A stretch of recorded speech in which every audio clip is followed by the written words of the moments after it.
Hello दोस्तों, कैसे हैं आप सभी। उम्मीद करता हूँ आप सभी बहुत ही अच्छे होंगे। तो आज के इस वीडियो में हम पढ़ने वाले हैं क्लास 10th और क्लास 12th फिजिक्स का बहुत ही इंपॉर्टेंट टॉपिक जो बार बार बोर्ड एग्जाम में पूछ लिया जाता है, जो है भैया विद्युत चुंबकीय प्रेरण किसे कहते हैं और भैया प्रेरित विद्युत वाहक बल किसे कहते हैं, इनका परिभाषा क्या होता है, इनका एग्जाम्पल क्या है, इनका फिगर क्या है। इस वीडियो में हम सब कुछ जानने वाले हैं। मैं आपको विश्वास दिलाता हूँ कि इसी वीडियो में आपको ये नियम याद भी हो जाएगा, इनका परिभाषा याद हो जाएगा। तो इससे पहले मैं बता दूं कि यदि आप इस वीडियो को देख रहे हैं और यदि आपको सब कुछ अच्छे से साफ साफ दिखाई दे रहा होगा तो बहुत ही अच्छी बात है। यदि नहीं दिखाई दे रहा होगा तो अपने वीडियो की क्वालिटी को आप बढ़ा लीजिए, क्योंकि सबसे लो क्वालिटी में आपकी वीडियो चल रही है। ठीक है, आप सेटिंग में जाकर उसको बना सकते हैं। बहुत से स्टूडेंटों को पता होगा, बहुत से ऐसे स्टूडेंट हैं जिनको नहीं पता होगा। यदि आपको नहीं पता है तो आपको जिस तरह कहा जा रहा है उस तरह कीजिए। सबसे पहले इस वीडियो पर क्लिक करेंगे तो इधर आपको कोने में एक सेटिंग का ऑप्शन दिखाई देगा, उस पर क्लिक कीजिए। तो सबसे नीचे आपको कुछ ऑप्शन दिखाई देंगे, तो सबसे ऊपर आपको क्वालिटी का ऑप्शन दिखाई देगा, उस पर क्लिक कीजिए। तो क्लिक करेंगे तो सबसे आप नीचे देखेंगे तो भैया एडवांस लिखा होगा, उस पर क्लिक कीजिए। उसके बाद 360p पर क्लिक कर देना है। अब आपकी वीडियो की क्वालिटी अच्छी हो गई होगी, अब आपको सब कुछ अच्छे से साफ साफ दिखाई दे रहा होगा। तो चलिए दोस्तों अपने टॉपिक को शुरू करते हैं। तो यहाँ पे हमने लिख दिया है भैया विद्युत चुंबकीय प्रेरण। यहाँ पे सबसे पहले हमने इसका परिभाषा लिख दिया है। ठीक है, पहले विद्युत चुंबकीय प्रेरण समझते हैं और इसी में आपको जो प्रेरित विद्युत वाहक बल भी समझ में आ जाएगा, इनका परिभाषा भी याद हो जाएगा। ठीक है, क्योंकि दोनों क्या है, रिलेटिव में है। ठीक है, इनका परिभाषा है। तो सबसे पहले इनकी खोजकर्ता जानिए तो माइकल फैराडे किसके खोज करता है भैया, विद्युत चुंबकीय प्रेरण के। ठीक है, तो इन्होंने प्रयोग किया था, वो हमने पूरा डीपली डिस्कस किया हुआ है, जो क्लास 10th में आप पढ़ेंगे या क्लास 12th में। ठीक है, तो उसमें हमने बताया है, परंतु हम इस वीडियो में पूरा डीपली नहीं, हम जानेंगे कि भैया इसका परिभाषा क्या होता है। तो उसके लिए आपको फिगर समझना होगा। सबसे पहले हम फिगर बताते हैं। तो यहाँ पे एक कुंडली बनाता हूं, समझिएगा।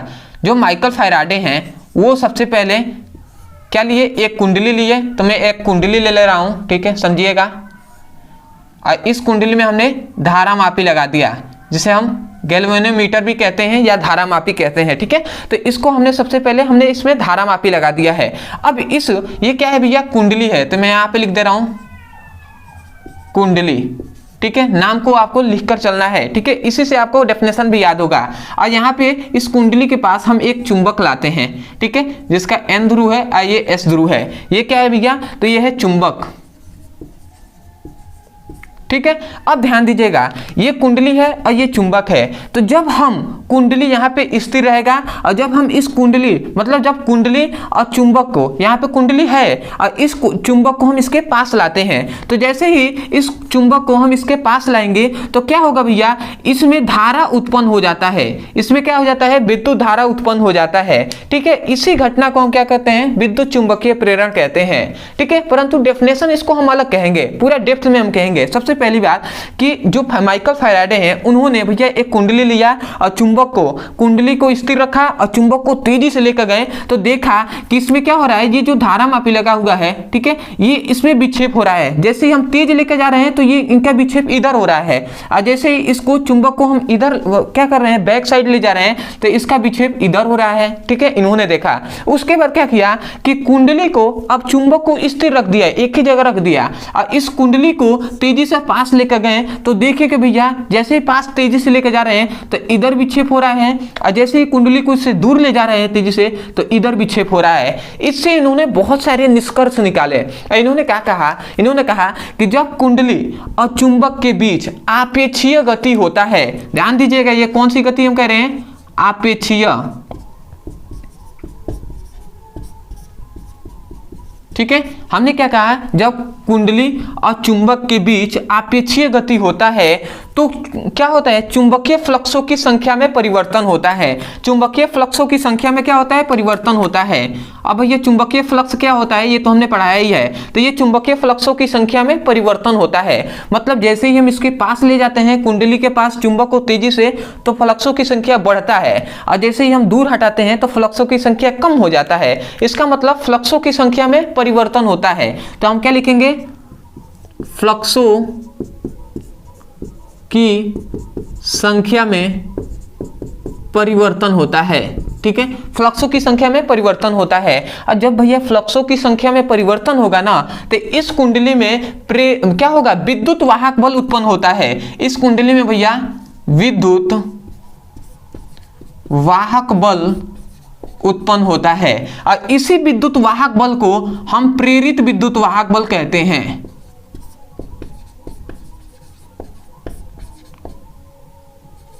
समझ में आया ना? देखिए, इसी विद्युत वाहक बल को हम प्रेरित विद्युत वाहक बल कहते हैं। ठीक है, ये वाहक बल, ठीक है, कहते हैं। तो सबसे पहले तो आपको प्रेरित विद्युत वाहक बल का डेफिनेशन समझ में आ गया होगा। ठीक है, हमने पूरा डेप्थ में आपको बताया है। तो आप क्या कहेंगे? आप कहेंगे जब किसी कुंडली और चुंबक के बीच आपेक्षीय गति होता है तो चुंबकीय फ्लक्सों की संख्या में परिवर्तन होता है, जिसके कारण कुंडली में विद्युत वाहक बल उत्पन्न होता है, जिसे हम प्रेरित विद्युत वाहक बल कहते हैं। तो आशा करते हैं इस प्रकार प्रेरित विद्युत वाहक बल का डेफिनेशन आप बोल देंगे कि नहीं बोलेंगे? बोल देंगे ना? तो यही आप कहेंगे कि जब किसी कुंडली और चुंबक के बीच आपेक्षीय गति होता है तो चुंबकीय फ्लक्सों की संख्या में परिवर्तन होता है, जिसके कारण कुंडली में प्रेरित मतलब क्या होता है? विद्युत वाहक बल उत्पन्न होता है, जिसे हम प्रेरित विद्युत वाहक बल कहते हैं। तो आशा करते हैं कि आप इसका डेफिनेशन बोल देंगे। कभी भी मैं डेफिनेशन को रटवाता नहीं हूं। मैं चाहता हूं भैया कि आप यहां पे समय दे रहे हैं, अब वीडियो को आप देख रहे हैं, तो भैया 80 या 90% तो आपको इसी वीडियो में याद होना चाहिए। ठीक है, नहीं तो पढ़ाने का क्या फायदा? तो आशा करते हैं कि आपको डेफिनेशन समझ में आ गया होगा। अब जानते हैं कि भैया जब यह प्रेरित विद्युत वाहक बल उत्पन्न होता है ना, तो इसी को हम विद्युत चुंबकीय प्रेरण कहते हैं। इसी को हम क्या कहते हैं? विद्युत चुंबकीय प्रेरण कहते हैं। इसी को हम क्या कहते हैं भैया? विद्युत चुंबकीय प्रेरण कहते हैं। ठीक है, तो आशा करते हैं आपको समझ में आ गया होगा। तो यहां पे हमने इसी को यहां पे हमने डेफिनेशन में लिखा है, तो आपको समझिए हमने क्या लिखा है। सबसे पहले इसके खोज करता है माइकल फैराडे, और माइकल फैराडे के अनुसार जब किसी कुंडली और चुंबक के बीच आपेक्षीय गति होता है तो चुंबकीय फ्लक्सों की संख्या में परिवर्तन होता है। मतलब कभी चुंबकीय फ्लक्सों की संख्या में बढ़ेगा, कभी घटेगा, इसीलिए लिखा है हमने परिवर्तन होता है, जिसके कारण कुंडली में विद्युत वाहक बल उत्पन्न होता है। कुंडली में क्या होगा? विद्युत वाहक बल उत्पन्न होगा, जिसे हम प्रेरित विद्युत वाहक बल कहते हैं। और तथा इसे ही हम क्या कहते हैं? विद्युत चुंबकीय प्रेरण कहते हैं। समझ में आया ना? इसे ही हम क्या कहते हैं? विद्युत चुंबकीय प्रेरण कहते हैं। तो आशा करते हैं कि आपको यहां से देखने की कोई जरूरत नहीं पड़ेगी, आप यहीं से डेफिनेशन को बोल देंगे और ये फिगर भी आप बना लेंगे। तो आशा करते हैं आप बना लेंगे। ठीक है, तो मैं अंत में एक बार बोल दे रहा हूं, आप ध्यान से सुनिए और अपने नोट्स में लिख लीजिए। ठीक है, क्योंकि बहुत से स्टूडेंटों को याद हो गया होगा, बहुत से स्टूडेंट हैं जिनको एक बार में थोड़े सा दिक्कत होता है। तो चलिए हम बात करते हैं। तो हम क्या कहेंगे? जब किसी कुंडली और चुंबक के बीच आपेक्षीय गति होता है तो चुंबक में फ्लक्सों की संख्या में परिवर्तन होता है, जिसके कारण कुंडली में विद्युत वाहक बल उत्पन्न होता है, जिसे प्रेरित विद्युत वाहक बल कहते हैं, तथा इसे ही हम विद्युत चुंबकीय प्रेरण कहते हैं। तो आशा करते हैं कि आपको समझ में आ गया होगा। तो सबसे पहले तो मैं यही कहूँगा, यदि आपको समझ में आ गया है, यदि आपको लगा होगा कि आपके लिए मेहनत कुछ किया गया है, तो सबसे पहले तो सपोर्ट करने के लिए चैनल को सब्सक्राइब कर दीजिए, वीडियो को लाइक कर दीजिएगा। हो सके तो मैं कमेंट सेक्शन में जरूर बताइएगा कि आपको वीडियो कैसा लगा। अदरवाइज बहुत से स्टूडेंट ऐसे हैं जो चाहते हैं क्लास 10th हो या क्लास 12th या अदर कोई भी क्लास, फिजिक्स और केमिस्ट्री का आप पढ़ना चाहते हैं चैप्टर वाइज सीक्वेंस में और अपने पूरे सिलेबस को अच्छे से पढ़ सकते हैं एक ही जगह से, तो आपके लिए भैया यहाँ पे एक नंबर दिया जा रहा होगा। इस नंबर पर आपको कुछ नहीं करना है, वो व्हाट्सअप नंबर है। इस नंबर पे व्हाट्सएप पे आपको मैसेज करना है। मान लेते हैं क्लास 10th का आपको पढ़ाई करना है, सभी वीडियो का लिंक चाहिए। ठीक है, चैप्टर वाइज, तो आप कहिए class 10th physics chemistry all video link या class 12th physics chemistry all video link, और मैसेज कर देना है। आपको फिजिक्स और केमिस्ट्री का लिंक मिल जाएगा, वहां से उसकी पढ़ाई कर सकते हैं। अदरवाइज बहुत से स्टूडेंट ऐसे होंगे जिनको बहुत से ऐसे टॉपिक है जो फिजिक्स में, केमिस्ट्री में, जो उनको स्कूल या कोचिंग में समझ में नहीं आता है। तो यदि आप उसको समझना चाहते हैं तो उस टॉपिक का नाम लिखिए यूट्यूब पर, अंत में हमारे चैनल का नाम लिख दीजिए। जैसे कि मान लेते हैं भैया कि आपको प्रेरित विद्युत वाहक बल समझ में नहीं आ रहा था, ठीक है, तो आप लिखिए प्रेरित विद्युत वाहक बल ब्रदर सर लिखिए, या ट्रिक्स ब्रदर सर लिखिए, या पीबीसी ब्रदर सर लिखिए। ये तीनों हमारे चैनल का नाम है, परंतु आप ज्यादातर ब्रदर सर लिखेंगे क्योंकि ये हमारा मेन चैनल का नाम है।